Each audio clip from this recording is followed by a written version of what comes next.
ভারতের পররাষ্ট্রমন্ত্রী জয়শঙ্কর বলেছেন বাংলাদেশকে নিঃস্বার্থভাবে সাহায্য করেছে ভারত। আচ্ছা, বাংলাদেশকে কি ভারত কখনোই নিঃস্বার্থভাবে সাহায্য করেছিল? এখন আমি যেতে চাই একটু পিছনে। আমাদের যখন 1971 সালে মুক্তিযুদ্ধ হয় বা যুদ্ধ হয় পাকিস্তানের সঙ্গে, তখনই কি তারা নিঃস্বার্থভাবে করেছিল না করেনি? আমরা যদি ইতিহাস দেখি, ভারত তাদের স্বার্থের কারণেই আমাদেরকে সাহায্য করেছিল। আমরা যদি পাকিস্তান থেকে বাগ হয়ে যেতে পারি, আমরা অনেকটাই দুর্বল থাকবো, এটা একটা যেমন বিষয়। তারপর বাংলাদেশটা যখন স্বাধীন হলো, স্বাধীন হওয়ার পর বাংলাদেশকে সবসময় দাবিয়ে রাখবার যে চেষ্টাটা, সেটা ভারত করেছে। তার কারণ হলো আমার ভারতের উত্তর পূর্ব অঞ্চলে যে 7টি রাজ্য রয়েছে, তারাও স্বাধীনতার অনেক আগে থেকেই চেয়ে আসছে।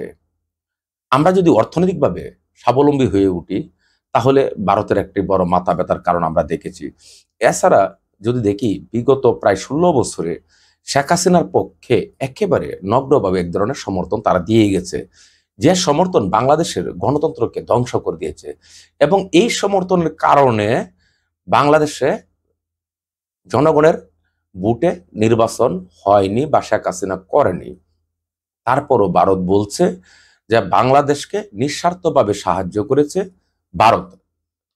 জয়শঙ্কর বলছেন তিনি বা তারা যে সাহায্য করেছেন সেটুকু একমাত্র শেখ হাসিনাকে করেছেন। আর সেই শেখ হাসিনা এখন কোথায়? ভারতে। এখানে ক্ষমতাচ্যুত হওয়ার পর থেকেই শেখ হাসিনা দেশ থেকে পালিয়ে গিয়ে ভারতে আশ্রয় নিয়েছেন। আমরা যদি দেখি, অন্যদিকে 21 সেপ্টেম্বর শ্রীলঙ্কার প্রেসিডেন্ট নির্বাচনে প্রথমবারের মতো প্রেসিডেন্ট হিসাবে নির্বাচিত হয়েছেন মার্ক্সবাদী নেতা কুমারা দিশানায়েকে। তিনি একজন চীনপন্থী নেতা। আর এ কারণে ভারত কিছুটা হলেও চিন্তা পড়েছে। এখানে আরেকটি কারণ রয়েছে চিন্তা পড়ার, যে কথাটি আমার আগেই বলা উচিত ছিল। বাংলাদেশে শেখ হাসিনা ক্ষমতাচ্যুত হওয়ার পর নোবেল বিজয়ী প্রফেসর ডক্টর মোহাম্মদ ইউনুস বাংলাদেশের জনগণের ম্যান্ডেট নিয়ে ক্ষমতা উসীন হয়েছেন। তো বাংলাদেশে শেখ হাসিনা যে ধরনের গণহত্যা চালিয়েছে, এবং শেখ হাসিনা যে ধরনের গণহত্যা কিংবা খুন গুম অসংখ্য অপকর্মকাণ্ড করে ক্ষমতা থাকতে পেরেছিল, সেটা একমাত্র ভারতের প্রত্যক্ষ মদদে, নির্লজ্জ মদদে। আমরা দেখেছি 2024 7 জানুয়ারি যে নির্বাচনটি অনুষ্ঠিত হয়েছে আমি আর ডামি, সেই নির্বাচনের আগেও মার্কিন যুক্তরাষ্ট্র সহ পশ্চিমা দুনিয়ার দেশগুলো যখন এখানে একটি অংশগ্রহণমূলক নির্বাচনের কথা বলে আসছিল, এবং দেশের মানুষ যখন নাকি একটি অংশগ্রহণমূলক অবাধ সুষ্ঠু নিরপেক্ষ নির্বাচন দেখতে চেয়েছিল, তখনও এই ভারত, এই নির্লজ্জ ভারত শেখ হাসিনাকে নির্লজ্জভাবে, একেবারে নগ্নভাবে সমর্থন করেছে। তারপরেও জয়শঙ্কর তিনি বলছেন তারা বাংলাদেশকে নিঃস্বার্থভাবে সাহায্য করেছেন। বাংলাদেশ কেন? এই জন্য তাকে ক্ষমা চাওয়া উচিত, ভারতকে আগে ক্ষমা চাওয়া উচিত, এবং এই জন্য দুঃখ প্রকাশ করা উচিত জয়শঙ্করের, যে তারা বাংলাদেশ কেন সাহায্য করেছিল শেখ হাসিনাকে, তাও সেটা নিঃশর্ত নয়। শেখ হাসিনা নিজের মুখেই বলেছেন যে আমি ভারতকে যা দিয়েছি তা কোনোদিন বলতে পারবে না।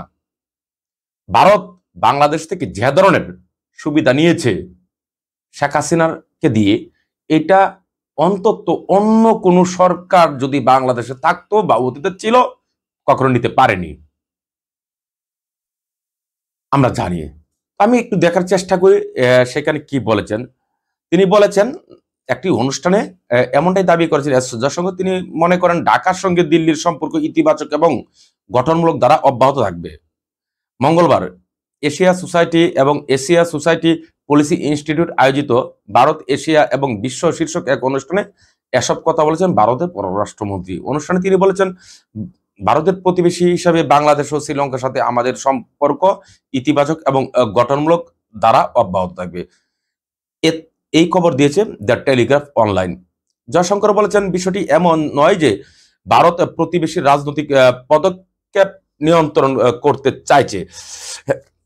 খুবই হাস্যকর কথা, তাই না? এটা কি করেনি? করেছে তো। তিনি আরো বলছেন প্রতিবেশীর সঙ্গে সম্পর্ক দিকটি শুধুই যে ভারতের জন্য কাজ করছে না তেমন নয়, এক্ষেত্রে যে কোনো দেশই দায়ী হতে পারে বলে তিনি মন্তব্য করেছেন। কারা দায়ী? আমরা দায়ী। আমরা কি আসলে দায়ী? বাংলাদেশ কি দায়ী? না, একদমই না। ভারতের বোঝা উচিত ছিল, যেহেতু একটি তারা গণতান্ত্রিক বৃহৎ দেশ দাবি করে, আমি তাদেরকে কখনো গণতান্ত্রিক বলি না। কেন বলি না? ভারতে যারা ক্ষমতা এখন আছেন বা যারা ক্ষমতা রয়েছেন, একটি আরএসএস এর সরকার এবং বিজেপির মৌলবাদী সরকার। আমাদের বাংলাদেশে কোনো একটা ঘটনা ঘটলে তারা সংখ্যালঘুর কথা তুলেন, সংখ্যালঘুদের নির্যাতনের কথা বলেন। আমরাও কিন্তু বলতে পারি ভারতে সংখ্যালঘুদের নির্যাতন করা হচ্ছে, অসংখ্য সংখ্যালঘুদের হত্যাও করা হয়েছে।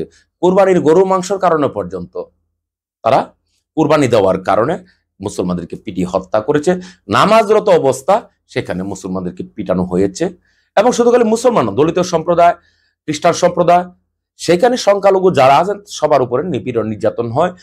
আমাদের মনে থাকবার কথা, জো বাইডেনের প্রশাসন বা জো বাইডেনের সরকার ক্ষমতা আসার পর বিল ক্লিনটন, যুক্তরাষ্ট্রের পররাষ্ট্র মন্ত্রী, আমরা যাকে বলি পররাষ্ট্রমন্ত্রী, তারা বলেন পররাষ্ট্র বা সেক্রেটারি বলেন, তিনি পরিষ্কারভাবেই ভারতকে তখন এই এস জয়শঙ্করকে তার দেশে মানবাধিকার লঙ্ঘনের কারণে বা মানবাধিকারকে গুরুত্ব না দেওয়ার কারণে বেশ জুড়ে সতর্কবার্তা দিয়েছেন।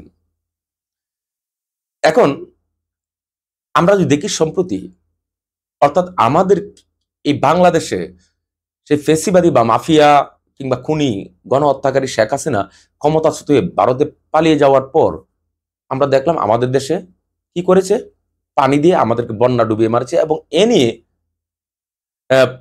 কোনো কোনো গণমাধ্যমে ভারতের এক ধরনের উল্লাসও করেছে। আমরা যদি আরো দেখি, আমাদের পানির ন্যায্য হিস্সা দেওয়া হচ্ছে না। কেন? কোন কারণে দেওয়া হচ্ছে না? তখন শেখ হাসিনার পররাষ্ট্রনীতি ছিল খুবই একটি দুর্বল বা নতজানু পররাষ্ট্রনীতি। কারণ শেখ হাসিনা ক্ষমতায় ছিল এই ভারতকে দিয়ে, ক্ষমতা তারা থাকতে পেরেছিল ভারতের প্রত্যক্ষ হস্তক্ষেপের কারণে।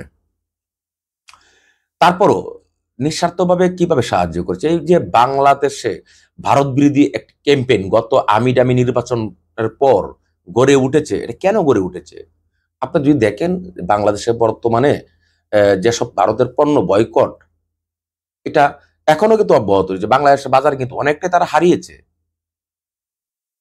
তাদের শুধু খালি শেখ হাসিনা প্রীতির কারণে। তাদের উচিত ছিল সব ডিম এক জুড়িতে না রেখে অন্যান্য রাজনৈতিক দলগুলোর সঙ্গেও তাদের সমতার ভিত্তিতে সম্পর্ক রাখার প্রয়োজন ছিল। তারা মনে করেছে শেখ হাসিনা তাদের কাছে সবচেয়ে বড় নিরাপদ, কিংবা শেখ হাসিনাই তাদের কাছে সবচেয়ে বেশি প্রিয়। একটি সরকারকে কখনোই এইভাবে জনগণের গাড়ি চাপিয়ে দিয়ে ক্ষমতা রাখা যায় না। এটা ভারত এখনো যদি তাদের এই শিক্ষাটুকু না হয়, তাহলে ভারতের সামনে আরো অন্ধকার দেখা যাচ্ছে যদি একটু দূরে দৃষ্টি দেওয়া যায়। শ্রীলঙ্কা, বাংলাদেশ, এই দুটো কিন্তু এখানে খুব পাশাপাশি সময়ের মধ্যে হয়ে গেছে। আচ্ছা, ভারত তাদেরকে আঞ্চলিক নেতা দাবি করে, আঞ্চলিক শক্তি বা রিজনাল মানে পাওয়ার হিসাবে দাবি করে। কি হিসাবে? তাদের কি অঞ্চল বলতে কিছু আছে? অঞ্চলের এই অঞ্চলের বা সাউথ ব্লকের যে কয়টা দেশ আছে, কোনো একটি দেশের সঙ্গে ভারতের সম্পর্ক আছে? নাই। কেন নাই? কারণ ভারত হইছে, আমি যদি বলি এখন এক ধরনের ভাষা বলতে হয়, যে একটা গ্রামের ভাষা আছে আমরা প্রায় অ্যাভেলেবেল শুনি, স্যাৎসর। স্যাৎসর, ভারত হচ্ছে একটা স্যাৎসর। এবং এই যে দলটা ক্ষমতা আছে ভারতে, মৌলবাদী আরএসএস এবং বিজেপির, এটা প্রচন্ড স্বেচ্ছর।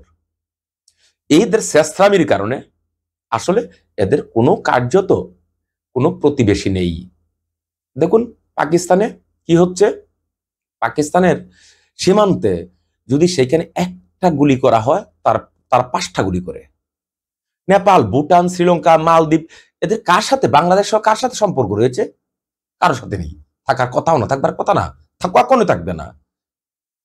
ভারতের এখনো শুভ বুদ্ধির উদয় হওয়া উচিত। আমি এখানে একটি ইনফরমেশন দিয়ে রাখি বা বলে রাখি, আমি সম্ভাব্য ইনফরমেশন বলছি। এই যে তাদের প্রধানমন্ত্রী নরেন্দ্র মোদী প্রফেসর ইউনূসের সঙ্গে সাইডলাইনে যুক্তরাষ্ট্রে সাক্ষাৎ করলেন না? কেন জানেন? এই সাক্ষাৎটি করেনি কারণ সেইখানে নরেন্দ্র মোদী যেটা মনে করেছে সেটা হলো যে সেখানে হাসিনাকে নিয়ে কথা উঠবে, কথা তুলবেন প্রফেসর ডক্টর মোহাম্মদ ইউনূস।